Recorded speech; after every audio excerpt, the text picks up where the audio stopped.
कहानी की शुरुआत होती है हिमालय की तलहटी में बसे एक छोटे से पहाड़ी गांव से, जिसका नाम था चंद्रपुरी। इस गांव का नाम गांव के एक पुराने राजवंश के नाम पर पड़ा था, जो यह सदियों से बसा हुआ था। गांव की एक भयानक और प्राचीन कथा थी, जो पीढ़ी दर पीढ़ी सुनाई जाती थी। चंद्रमुखी की आत्मा और अघोरी की कहानी। सदियों पहले चंद्रमुखी नाम की एक अत्यंत सुंदरी राजकुमारी थी। उसका सौंदर्य इतना मनमोहक था कि गांव के हर कोने में उसकी चर्चा होती थी। लेकिन उसकी किस्मत में कुछ भयानक लिखा था। एक दिन एक अघोरी उस गांव में आया, जो अघोरी साधना करता था और तंत्र मंत्र से पारंगत था। अघोरी ने चंद्रमुखी की सुंदरता को देखा और उस पर मोहित हो गया। उसने चंद्रमुखी से शादी करने की इच्छा जताई, लेकिन चंद्रमुखी ने उसे मना कर दिया। अघोरी के पास अनगिनत तांत्रिक शक्तियां थी और उसकी इच्छा को ठुकराने का मतलब था अनिष्टा को न्योता देना। अघोरी ने गुस्से में चंद्रमुखी को श्राप दे दिया, तू इस धरती पर मरने के बाद भी भटकती रहेगी और तेरा कोई मुक्तिदान नहीं होगा। चंद्रमुखी की आत्मा वही गांव में फंस गई। कहते हैं कि आज भी चंद्रपुरी गांव की रातें बेहद खौफनाक होती हैं। लोग रात को गांव के पास वाले जंगल में भी जाने से डरते हैं, जहां चंद्रमुखी की आत्मा भटकती है। रात में अक्सर गांव वालों ने उसकी परछाई देखी है, लेकिन कोई भी उससे सामना करने की हिम्मत नहीं करता।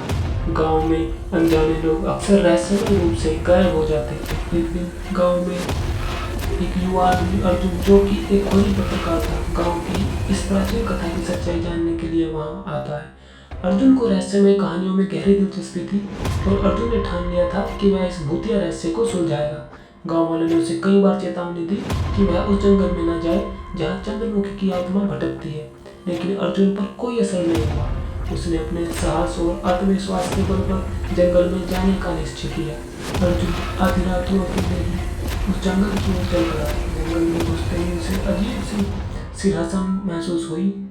हवा अचानक भारी और ठंडी हो गई। पत्तों के बीच से किसी की परछाई बार बार दिखाई दे रही थी और दूर से एक स्त्री के रोने की आवाज़ सुनाई देने लगी। अर्जुन की धड़कनें तेज हो गई, लेकिन उसने अपने कदम पीछे नहीं हटाए। थोड़ी देर बाद उसे एक प्राचीन मंदिर के खंडर मिले। उस मंदिर के पास एक पुरानी समाधि बनी हुई थी, जहाँ पर चंद्रमुखी की आत्मा फंसी हुई थी। अर्जुन ने अपनी टॉर्च से उस समाधि को देखा और तभी अचानक एक ठंडी हवा का झोंका आया। हवा के साथ एक धुंधली आकृति उभरी। यह चंद्रमुखी की आत्मा थी। उसका चेहरा बेहद सुंदर, लेकिन उसकी आंखों में दुख और क्रोध का अनंत समंदर था। चंद्रमुखी की आत्मा ने अर्जुन से कहा, तू भी यहाँ मरने आया है? मैंने कितने को मारा है और तू भी मेरी कैद से नहीं बच सकेगा। अर्जुन घबराया, लेकिन उसने हिम्मत जुटाई। मैं तुम्हें मुक्ति दिलाने आया हूँ, उसने कहा। चंद्रमुखी की आत्मा ने ठाका मारा, मुक्ति? तुझे क्या लगता है कि तुझे मुझसे ज्यादा कुछ पता है? अघोरी के श्राप से कोई नहीं बच सकता। तभी अर्जुन को याद आया कि गांव के एक बुजुर्ग ने उसे एक मंत्र बताया था, जिसे सुनकर चंद्रमुखी की आत्मा को शांति मिल सकती थी।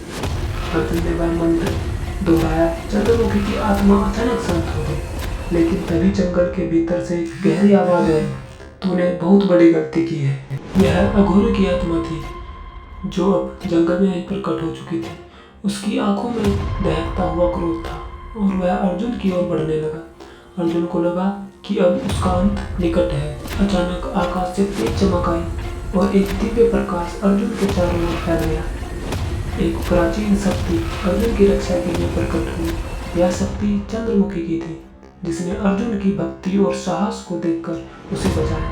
चंद्रमुखी की आत्मा ने उस अघोरी की आत्मा को समाप्त कर दिया और अर्जुन की जान बच गई।